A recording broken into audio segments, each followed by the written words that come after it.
When will Jesus speak in tongues? He told his disciples, specifically Peter, in this one passage, but I have prayed for you that your faith will not fail. When Jesus walked the earth with his disciples, he prayed for each of them individually.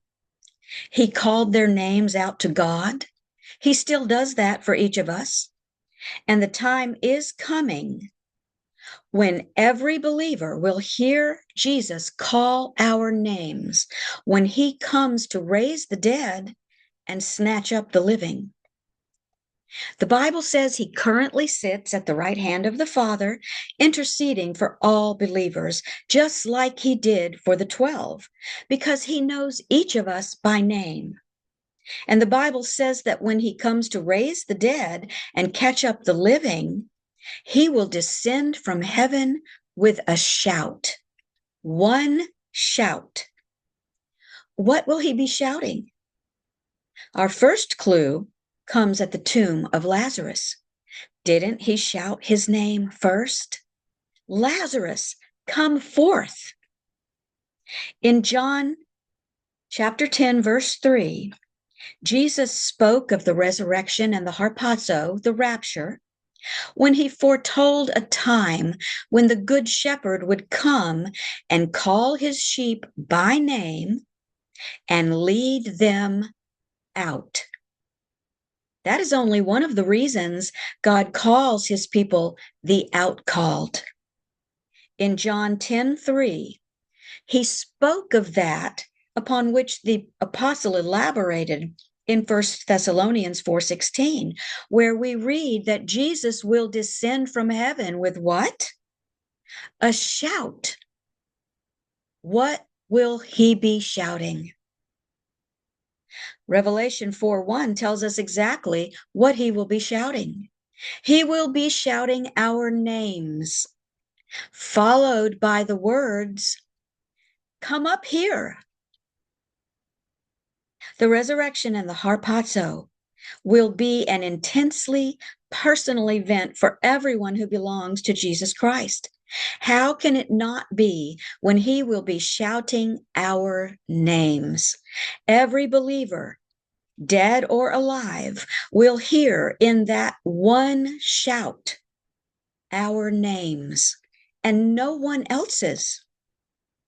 How will Jesus do this? The gift of tongues. The resurrection and the harpazo will be the very last use of the gift of tongues. For scripture reveals that after that, in the kingdom of Christ, one language will be restored to all the peoples of the earth. We read about that in Zephaniah chapter 3. This last use of the gift of tongues will be for Jesus to shout one thing, and every person, dead or alive, who belongs to him will hear the exact same summons prefaced by their names and heard in the native languages the dead spoke and the languages that those who will be alive and remain speak and understand on earth. A perfect example of the miracle of speaking and the simultaneous miracle of hearing took place on the day of Pentecost, when every one of the 120 left the upper room and began glorifying God in the streets of Jerusalem. The Bible says the 120 spoke in unknown tongues, but were heard in the earthly known dialects of thousands of hearers. Read Acts chapter 2. Those in the streets of Jerusalem that day did not hear a confused cacophony of languages, which would have made it impossible for them to understand anything the 120 were saying. But though each of the 120 spoke in an unknown tongue, every hearer heard Each of the 120 speak in only one language, their known earthly dialects. The linguistically diverse group of people who gathered in the streets of Jerusalem exactly 50 days after Jesus rose from the dead understood the words and the message of the 120 perfectly. There are tongues of mortals and there are tongues of angels. The Bible says so. And when Jesus descends from heaven with a shout, he will call our names in his own heavenly language. But we will each hear him in only one language, the language we hear him in now.